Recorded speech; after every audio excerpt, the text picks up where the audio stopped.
C'est vraiment incroyable ce qu'on a sous les yeux. Nous sommes Caroline et Steve, entrepreneurs nomades. Nous avons décidé de vivre à l'année dans notre fourgon aménagé et de vous partager nos désirs, nos défis et notre philosophie sur les routes. Dans l'épisode précédent, nous avons découvert notre premier fjord, les épées de Stavanger, avant de faire tant bien que mal l'ascension de la redoutable falaise de Preikestolen. Dans ce nouvel épisode, on vous propose de découvrir le plus grand glacier d'Europe continentale. Et sur notre route, eh bien, vous verrez que nous découvrons des lieux littéralement époustouflants. Alors on vous embarque pour ce nouvel épisode en Norvège.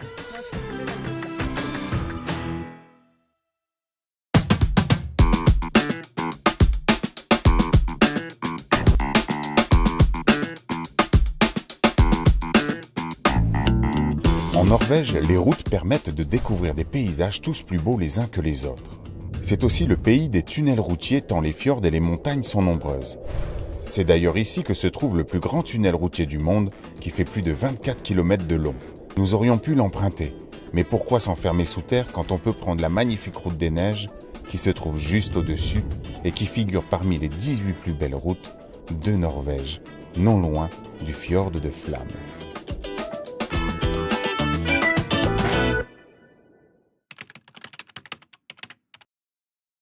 J'en ai jamais vu des comme ça et j'ai jamais pu en approcher une d'aussi près, aussi énorme.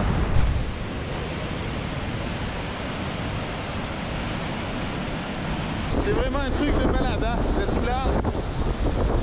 On sent le vent qui pousse dans le dos. C'est hallucinant les amis.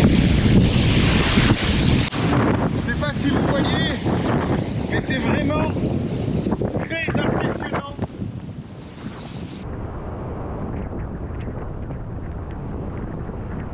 Ce qui est impressionnant, c'est que là, par exemple, on sent quasiment pas de vent, alors que dès qu'on est au pied de la cascade, c'est juste incroyable le vent qu'on peut sentir avec les embruns de l'eau, en tout cas, qui est projeté sur nos visages. On reprend la route direction le fjord de Flamme. Quand on prend la route, il y a aussi quelque chose qu'on fait, à part de checker que tout est bien fermé. Eh bien, c'est que Caro va nous l'expliquer puisqu'elle est sur place. Notre batterie qui est au lithium, il faut savoir qu'elle se recharge avec l'alternateur quand on roule et avec nos panneaux solaires quand on est arrêté. Ce qu'on fait, c'est on met tout ce qu'on a besoin de charger pendant qu'on roule. Donc là, on a mis nos ordinateurs et on démarre notre convertisseur pour avoir le 220. Comme ça, quand on roule, comment on appelle ça ? L'alternateur du camion tourne à plein régime, il recharge la batterie et nos ordinateurs en même temps. Donc c'est vraiment quelque chose auquel on essaye de penser pour avoir tout ce qui est avec des batteries pleines.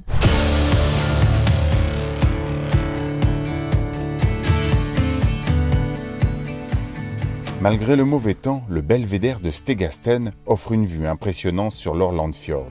Sa plateforme, elle aussi mondialement connue, s'avance dans le vide cette fois d'une trentaine de mètres et d'ailleurs a reçu à de nombreuses reprises de prestigieux prix d'architecture.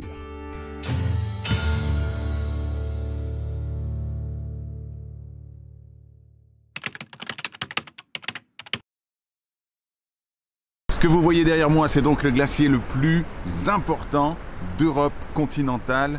Il est énorme, il est magnifique et au fond, l'idée ici pour nous, c'était d'aller marcher, d'aller au plus près du glacier, de vivre une forme d'excursion avec un guide. On avait tout planifié avec Christian, vous savez, souvenez-vous, hein, qui nous a aidé à créer ce road trip. Eh bien, pas de bol, la météo est changeante. Là, il fait beau, on se dit « Oh, quel dommage !» Mais dans 5 minutes, il peut tomber à verse. Donc, ça a été annulé. Tant pis, on va devoir se contenter d'aller marcher de nous-mêmes avec la randonnée qui est proposée ici non loin du centre d'information.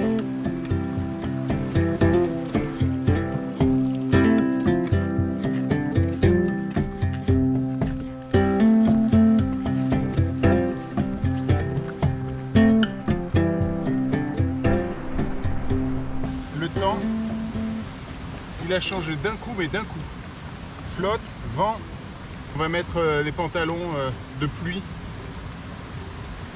pour ne pas être trempé d'ici la fin de journée. voir dans l'heure. Ça c'est le tien.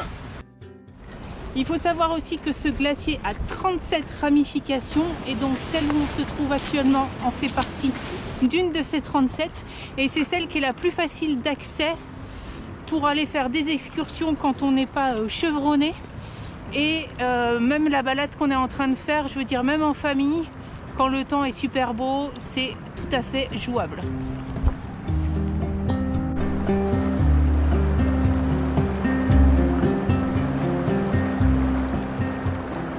Quelques infos toujours sur le glacier. Il faut savoir qu'il fait 60 km de long pour son bras le plus long. Et visiblement donc c'est celui-ci dont on voit que l'extrémité évidemment.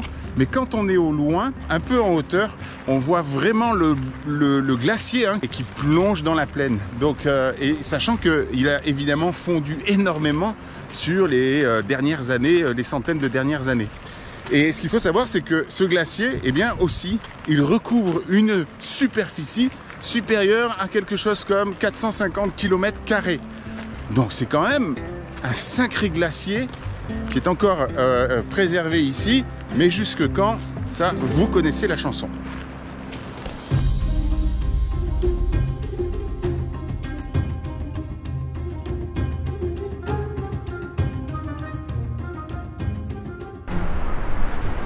Alors quand on se renseigne, on apprend évidemment qu'un glacier, c'est vivant, ça bouge et c'est aussi la raison pour laquelle eh bien, des crevasses vont se former. Ici, sur ce glacier, en tout cas sur ce bras, eh bien, on nous annonce qu'il y a des crevasses qui vont faire jusqu'à 30 mètres de profondeur.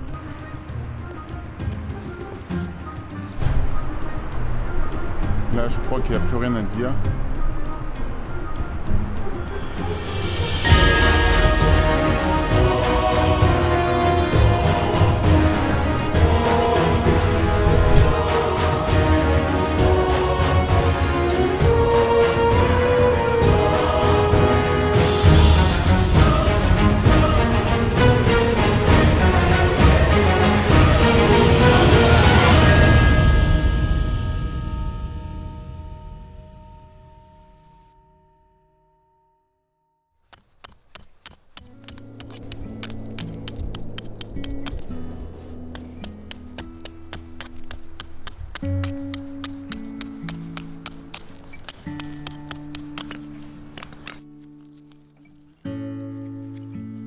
Au bord de la rivière, dans cette nature sauvage, nous apprécions que le temps soit en suspens.